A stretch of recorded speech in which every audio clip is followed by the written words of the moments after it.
নমস্কার বন্ধুরা, পুষ্পর রান্নাঘরে আপনাদের সবাইকে স্বাগতম। আজকে চলে এসেছি, দেখো আমি ইলিশ মাছের মাথা দিয়ে তোমার পাকা চাল কুমড়ো রান্না করব। কেটে নিয়েছি,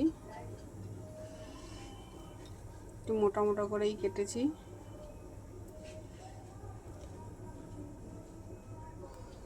চলো মাথাটা আগে ভেজে নিই। আর এখানে দেখো কড়াতে তেল দিয়ে জিরে ফোড়ন দিয়ে দিয়েছি।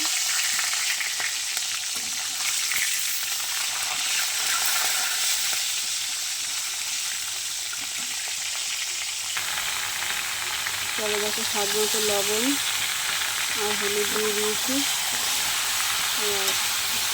ঢাকা দিয়ে দেবো। এই চাল কুমড়োটা একটু টক টক লাগে, বেশ ভালোই লাগে।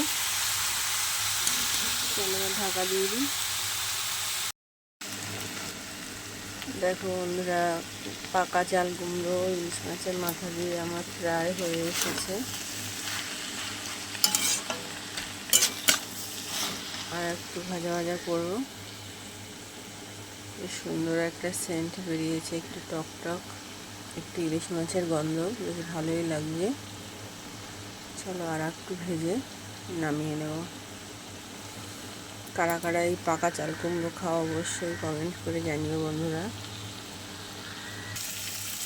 চলো বন্ধুরা, আমার চাল কুমড়ো একদম রেডি হয়ে গেছে। ইলিশ মাছের মাথা দিয়ে এবার নামিয়ে নেব।